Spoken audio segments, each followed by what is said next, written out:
Welcome to sports live presented by cool. আপনাদের সঙ্গে আছি আমি রঞ্জন শান্ত। বাংলাদেশ ক্রিকেটের অধপতনের শেষ কোথায়? যে আমিরাত হেরে যায় সৌদি আরবের কাছে 6 মাসের ব্যবধানে, সেই আমিরাতের কাছে সিরিজ হারল লিটন শান্তরা। গত বছর এই মে মাসেই টাইগাররা হেরেছিল যুক্তরাষ্ট্রের কাছেও। 1 বছর পর আরব আমিরাতের কাছে হেরে বাংলাদেশ জানান দিল, যে দেশের ক্রিকেটে নেই কোনো জবাবদিহিতা, সে দেশে জয় চাওয়া বিলাসিতা। কথা দিয়ে কথা না রাখার পাত্র বিসিবি নয়। গত বছর নারী বিশ্বকাপ বাংলাদেশে হওয়ার কথা থাকলেও দেশের রাজনৈতিক অস্থিরতার কারণে আসর বসে আমিরাতে। উদারতা দেখিয়ে আমিরাতের বিপক্ষে সে দেশে গিয়ে একটি দ্বিপক্ষীয় সিরিজ খেলার প্রতিশ্রুতি দিয়েছিল বাংলাদেশ ক্রিকেট বোর্ড। পাকিস্তান সিরিজের আগে যাত্রা বিরতি তো নিতেই হতো দুবাইয়ে, তাই তো আরব আমিরাতের সাথে 2 ম্যাচের সিরিজ খেলে এক ঢিলে 2 পাখি মারার পরিকল্পনা এঁটেছিল বোর্ড। তবে সেই ঢিল যে উল্টে বাংলাদেশের গায়ে লাগতে পারে, সে কথা স্বপ্নেও কি ভেবেছিল বিসিবি? ভাবলে ভাবনা হতো গভীরের। এই যেমন শারজায় যে ডিউ থাকবে সেটা আগে থেকেই জানার কথা একটা পেশাদার দলের। এই সিরিজের আগে শারজায় 8 ম্যাচের 8টাই জিতেছে পরে ব্যাট করা দল। পরিসংখ্যান ঘেটেও কি সেই শিশিরের নাগাল পায়নি বাংলাদেশ? রাতে বল গ্রিপ করা এখানে যে কঠিন, সেটা জেনেও কি বিশেষ কোনো প্রস্তুতি নিয়েছিলেন শেখ মেহেদী সাকিবরা? নাকি র্যাঙ্কিংয়ের 15তম দলের সাথে খেলাটা সিরিয়াসলি নেননি বাঘেরা? না হলে সবগুলোই যেখানে রাতের ম্যাচ, সেখানে অধিকাংশ অনুশীলন সেশন কেন দিনের আলোয়? অবশ্য রাতে অনুশীলন করলেই এই দলটার সামর্থ্য বদলে যেত কিনা, তা নিয়ে তো প্রশ্ন থেকেই যায়। সিরিজের প্রথম ম্যাচ জিতে আত্মবিশ্বাসী বাংলাদেশ। পাকিস্তান সিরিজ কিছুটা পিছিয়ে যাওয়ায় আমিরাতের সাথে আরও 1 ম্যাচ বাড়িয়ে নিলে মন্দ হয় না। দ্বিতীয় ম্যাচে 200 করেও শিশু সুলভ কিছু ভুলে হেরে যাওয়ার পর বরাবরের মতো ভুল থেকে শিক্ষা নেয়ার বুলি আওড়ায় বাংলাদেশ। কিন্তু শেখার তো আসলেই কোনো শেষ নেই। না হলে 1986 সালের এশিয়া কাপ দিয়ে আন্তর্জাতিক ক্রিকেট শুরু করা বাংলাদেশের শিক্ষা সফর কেন শেষ হয় না গত 40 বছরেও? আরও একটা সিরিজ, আরও একটা ইতিহাসের সাক্ষী বাংলাদেশ। ইতিহাসটা অবশ্য বাংলাদেশের ঘাড়ে চেপে এবার গড়েছে আরব আমিরাত। গত ডিসেম্বরেই র্যাঙ্কিংয়ের 31তম দল সৌদি আরবের কাছে এই একই দল নিয়ে হারা আমিরাত 2-1 সিরিজ জিতল টেস্ট খেলুড়ে দলের সাথে। এর আগে যাদের সর্বোচ্চ কীর্তি ছিল আয়ারল্যান্ডের বিপক্ষে সিরিজ জয়। তবে কি সৌদি আরবের চেয়েও এই মুহূর্তে খারাপ দল বাংলাদেশ? নামতে নামতে আর কত দূর? তবে কি শেখার মতোই নিচে নামার শেষটাও নেই বিসিবির? দেয়ালটাই তো নেই, তাই তো দেয়ালে পিঠ ঠেকে যাওয়ার ভয়টাও নেই লিটন শান্তদের। রঞ্জন শান্ত, যমুনা স্পোর্টস। একসময় বাংলাদেশের খেলা মানেই দর্শকদের প্রবল আগ্রহ। সময়ের বদলে পরিস্থিতি বদলেছে, দর্শক আগ্রহ আগের মতো নেই। দর্শকদের মতে টাইগারদের বাজে পারফরমেন্সই এর পেছনের কারণ। যদিও জাতীয় দলের সাবেক পেসার নাজমুল হোসেন মনে করেন, পাকিস্তান সিরিজে পারফর্ম করলে সেখান থেকে আবারও দর্শক আগ্রহ ফিরবে। পারফরমেন্স ক্রমশ খারাপ হচ্ছে, তাই পরিস্থিতিও বদলাচ্ছে। যে দর্শকরা ক্রিকেটারদের আগে মাথায় তুলে রাখতেন, পরিস্থিতির বদলে তারাই বলছেন কটু কথা, তাও ভিন দেশে। বাংলাদেশ দলের সাম্প্রতিক পারফরমেন্স যে কাউকেই হতাশ করবে। গত বছর ইউএসের সাথে সিরিজ হারের পর এবার ইউএইর সাথে হার, দর্শকরাও হতাশ। প্রশ্ন উঠছে, কদিন আগেই ওয়ানডে র্যাঙ্কিংয়ের 10-এ নেমে যাওয়া দলটা নামতে নামতে কোথায় গিয়ে ঠেকবে? লিজেন্ড যে প্লেয়ারগুলো চলে গেছে, ঠিক আছে, ওই প্লেয়ারগুলো মনে করেন রিপ্লেস করতে হইলে ভালো ভালো প্লেয়ারই করতে হবে। যে প্লেয়ারগুলো শান্তরে চান্স দেয়, তো কোনো প্লেয়ারের ভিতর পড়ে বলেন। আফসোস এই জায়গায় যে এত ভালো বলার থাকতেও বাংলাদেশ বলার দিক দিয়ে হেরে যাচ্ছে।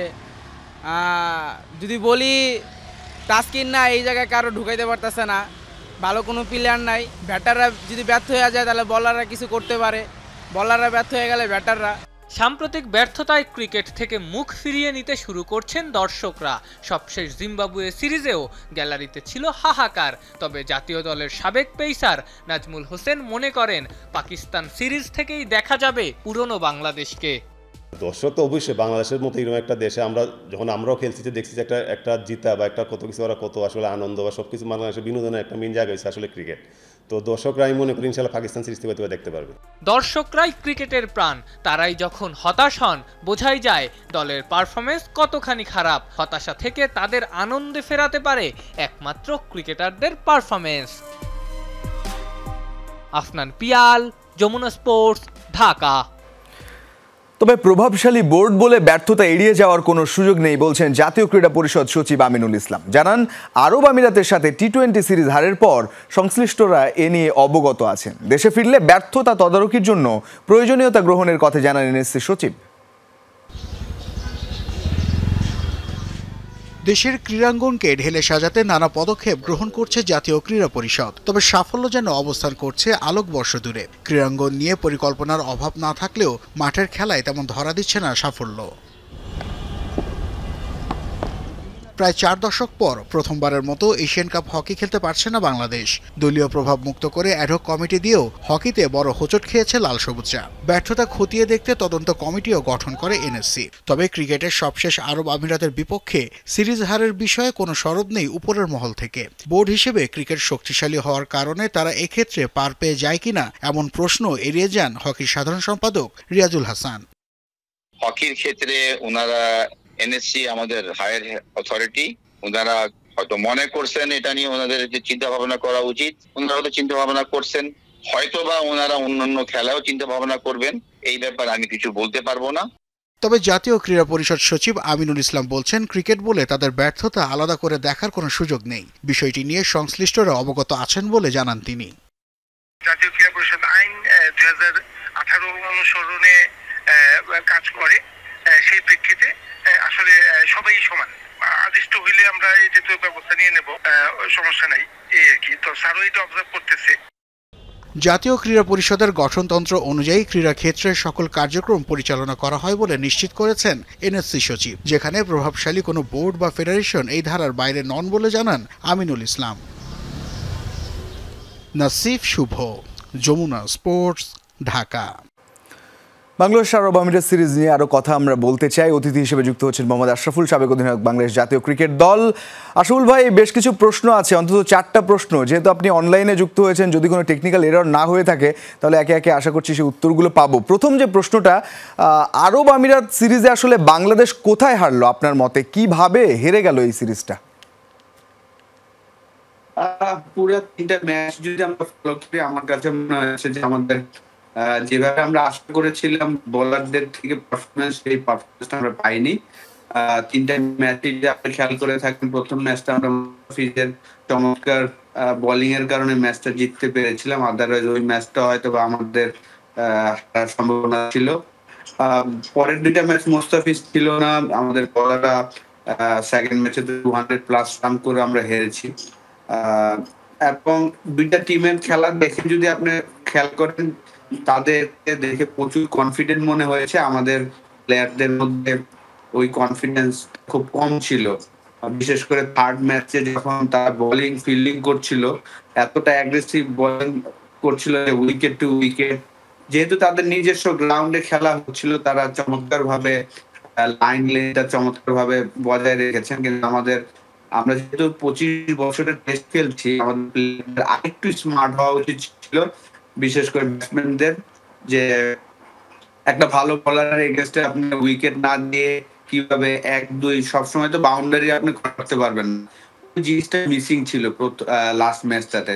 তো ওভারঅল এই সিরিজটাতে আমার কাছে মনে হচ্ছে যে আমাদের প্লেয়ারদের থেকে যতটা স্মার্টনেস প্রয়োজন ছিল, সেই জিনিসটা কম ছিল। আশরাফুল ভাই, একজন সাবেক অধিনায়ক হিসেবে আসলে আপনি এই জিনিসটা দেখেন কিনা? প্রতিটা ম্যাচ বা সিরিজ হারার পর শিক্ষা নেওয়ার কথা বলা হয়, স্বাভাবিকভাবেই এটা একটা লার্নিং প্রসেস, শিখবে এবং পরবর্তীতে সেটা কাজে লাগাবে। এই কাজে লাগানোটা কি আসলে প্রকাশ পায় কিনা, যে ভুলগুলো বাংলাদেশ করে ঠিক পরবর্তী সিরিজ বা ম্যাচে? দেখেন, প্রত্যেকবারই আমাদের একটা যে জিনিস লাস্ট 15 বছর ধরে হয়ে আসছে, আমরা একটা ফর্মেট খারাপ করলে আরেকটা ফর্মেটে যদি একটু ভালো করি তাহলে আমরা সব ভুলে যাই। এইটাই হয়ে আসছে। আমরা টি-20-তে ভালো করছি না, দেখা যাচ্ছে যে ওয়ানডেতে ভালো করছি, তখন আমরা টেস্ট ভুলে যাই। তো প্রত্যেকটা ফর্মেট নিয়ে আমাদের আলাদা কাজ করার আছে আমি মনে করি। সব জায়গাতে প্লেয়ার সিলেকশন বলেন, খেলার আয়োজন করাটা, আমরা লাস্ট কয়েক বছর ওয়ানডে ক্রিকেট খেলতে গেলাম চ্যাম্পিয়ন্স ট্রফিতে, তার আগে আমরা প্রায় 4-5 মাস ওয়ানডে ক্রিকেটই খেলি নাই, শুধু টি-20 খেলেছি। তো এই জিনিসগুলা নিয়ে আসলে আমাদের অনেক কাজ করার আছে। আমার মনে হয় যে প্রত্যেক সিরিজ হারার পরেই কিন্তু আমরা বলি যে পরের সিরিজে হয়তো বা ভালো হবে, কিন্তু যেই ফরম্যাটটাতে আমরা খারাপ করি ওইটা নিয়ে আসলে কাজ করা হয় না। আরেকটা প্রশ্ন আসলে, to be very honest Ashraful ভাই, যে আশরাফুল, আপনার নাম থেকেই শুরু করি, মাশরাফি, সাকিব, তামিম, মুশফিক, মাহমুদুল্লাহ, এই যে বাঞ্চ অফ ক্রিকেটার্স একসঙ্গে যখন খেলেছেন, বাংলাদেশের ক্রিকেট আসলে পিকে ছিল সত্যি কথা বলতে। এটার অভাব এখন বোধ করছেন কিনা বা করছে কিনা বাংলাদেশ ক্রিকেট, এবং অদূর ভবিষ্যতেও একটা সংখ্যা দেখছেন কিনা? না, আমাদের দেখেন প্লেয়ারের সংখ্যা অনেক, আসলে ইন্টারন্যাশনাল মানের প্লেয়ার বের হচ্ছে না, এটা দুঃখজনক। এমন না যে আমাদের প্লেয়ার নেই, অনেক প্লেয়ার আছেন, কিন্তু ইন্টারন্যাশনাল ক্রিকেটে যতটা স্মার্ট হওয়া উচিত, এখন যেভাবে ক্রিকেটটা হচ্ছে পুরো ওয়ার্ল্ড ক্রিকেটে, সেই মানের ক্রিকেটটা পাচ্ছি না। এটা একটু তো ওয়ারিডের বিষয় ডেফিনেটলি। যেমন তানভীর অসাধারণ প্লেয়ার, দেখেন তাকে কিন্তু অপরচুনিটি দেওয়া হচ্ছে এবং ভালো খেল করছেন। প্রথম ম্যাচে হয়তো রান করেননি, পরের ম্যাচে সেই স্টার্ট পেয়েছেন, কিন্তু স্টার্টটা কিভাবে বড় করবে এই জিনিসটা মিসিং। কারণ সেম সেও খেলেছেন, জাসওয়াল খেলেছেন ইন্ডিয়ার ওপেনার, এখন অ্যাভারেজ অলমোস্ট 80+ টেস্ট ক্রিকেটে, ওয়ানডে বা যেটাতে সুযোগ পায় টি20 ক্রিকেটে। তো এই জায়গাটা আসলে আমাদের প্লেয়ারদের যত তাড়াতাড়ি শিখবে আমার মনে হয় যে আমাদের দেশের জন্য ভালো। কিন্তু অবশ্যই তামিম, সাকিব, মুশফিক, তাদের জায়গা তো আসলে এত তাড়াতাড়ি ফিল আপ হবে না, একটু টাইম লাগবে, আমাদের ধৈর্য ধরতে হবে সবাইকে। কিন্তু প্লেয়ারদের একটু আমার মনে হয় যে স্মার্ট হওয়া উচিত। তাদের কিন্তু অপরচুনিটি দিচ্ছেন, ক্রিকেট বোর্ড দিচ্ছেন, সিলেক্টররা দিচ্ছেন, সুযোগ দিচ্ছেন, কিন্তু তারা সুযোগগুলো কাজে লাগাচ্ছেন না, এটা একটু হতাশাজনক। শেষ প্রশ্ন করতে চাই আপনাকে একটু, যে বাংলাদেশের ক্রিকেটের যে অবস্থা, আপনি তো লম্বা সময় ধরে দেখছেন, বাংলাদেশ কি একই জায়গায় আছে, অন্য দলগুলো উন্নতি করছে বলে ম্যাচ বাই ম্যাচ আমরা দেখছি পিছিয়ে পড়ছে, নাকি বাংলাদেশই আসলে সময়ের সঙ্গে পিছিয়ে যাচ্ছে নিজেদের স্ট্যান্ডার্ড থেকে, নাকি আসলে ওই অর্থে বাংলাদেশ ক্রিকেট কোনো স্ট্যান্ডার্ড সেট করতে পারেইনি ওয়ার্ল্ড ক্রিকেটে? না, আসলে আমরা যেভাবে পুরো বাংলাদেশের মানুষ, 18 কোটি মানুষ যেভাবে আশা করছি, কিন্তু ওইভাবে কিন্তু আমাদের কোনো কিছু ডেভেলপ হয়নি। আপনি যদি দুবাইয়ে আমরা খেললাম, ইউএর সাথে খেলেছি, আপনি যদি ইউএর ফ্যাসিলিটিস দেখেন তাহলে আপনি অবাক হয়ে যাবেন যে এই গরমের মধ্যে, মরুভূমির মধ্যে তারা যেভাবে ফ্যাসিলিটিস তৈরি করে রেখেছেন, আমরা ওদের থেকে আরো প্রায় 15-20 বছর পিছিয়ে আছি। আমরা টেস্ট খেলছি, কিন্তু আমাদের কিন্তু সুযোগ সুবিধা কিছুই আপনি তৈরি করেননি। তো সেই জায়গায় আমার মনে হয় যে আমরা আশা করছি যে আমাদের বাংলাদেশ সাধারণ মানুষ আশা করছে, কিন্তু ক্রিকেট বোর্ড কিন্তু ওইভাবে কোনো কাজই করেনি যে আমরা যে একটা স্ট্যান্ডার্ডে যাব। তো সেই জায়গায় আমরা আশা বেশি করছি, কিন্তু আমাদের ফ্যাসিলিটিস তৈরি করেনি, প্লেয়ার তৈরি হয়নি ওইভাবে যে আমরা একটা স্ট্যান্ডার্ডে যাবো। যে রাইট, অসংখ্য ধন্যবাদ আশরাফুল ভাই আমার সঙ্গে যুক্ত হওয়ার জন্য এবং বাংলাদেশ সিরিজ নিয়ে কথা বলার জন্য। দর্শক, সময় হলো একটা স্ট্র্যাটেজিক টাইম আউটের, সো স্টে কানেক্টেড। অবশেষে পাকিস্তান সফরে ডাক পেলেন মেহেদী হাসান মিরাজ। ইনজুরির কারণে সৌম্য সরকার বাদ পড়ায় দলে ফিরলেন এই অলরাউন্ডার। এর আগে আরব আমিরাত ও পাকিস্তানের বিপক্ষে টি20 সিরিজে দলের সুযোগ হয়নি মেহেদী মিরাজের। তবে পিঠের ইনজুরির কারণে সৌম্য সরকার শেষ মুহূর্তে ছিটকে পড়েন পাকিস্তান সফর থেকে। ব্যথার কারণে আরব আমিরাত সিরিজেও মাঠে নামা হয়নি তার। শেষ পর্যন্ত ঝুঁকি বিবেচনায় সৌম্যকে দেশে ফেরত পাঠানোর সিদ্ধান্ত বিসিবির। বিকল্প হিসেবে অলরাউন্ডার মেহেদী মিরাজই আস্থা নির্বাচকদের। বর্তমানে পিএসএল খেলতে পাকিস্তানে অবস্থান করছেন মিরাজ, যেখানে সাকিব ও রিশাদের সতীর্থ হয়ে খেলবেন লাহোর কালান্দার্সের হয়ে। পিএসএল শেষে জাতীয় দলে যোগ দেবেন তিনি।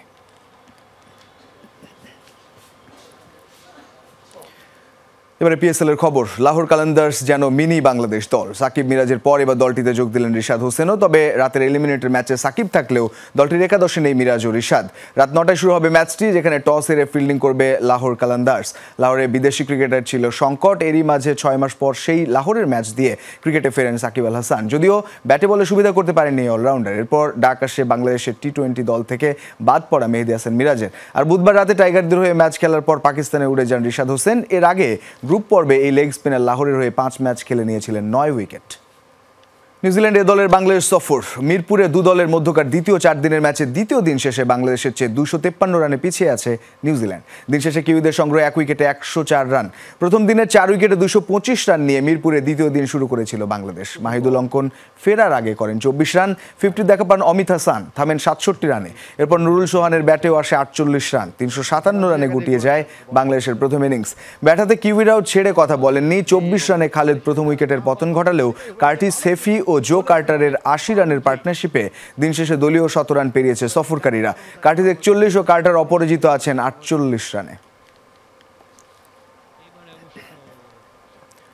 ক্রিকেট কিংবা ফুটবল মাঠ থেকে অবসর গ্রহণের রীতি খুব একটা দেখা যায় না লাল সবুজের জার্সিতে। সেক্ষেত্রে ভিন্নতা দেখিয়েছেন ব্রাদার্স ইউনিয়ন ক্লাবের গোলরক্ষক আশরাফুল ইসলাম রানা। প্রায় 1 যুগের ফুটবল ক্যারিয়ার শেষে মোহামেডানের বিপক্ষে ম্যাচ দিয়ে সব ধরনের ফুটবলকে বিদায় জানাচ্ছেন তিনি।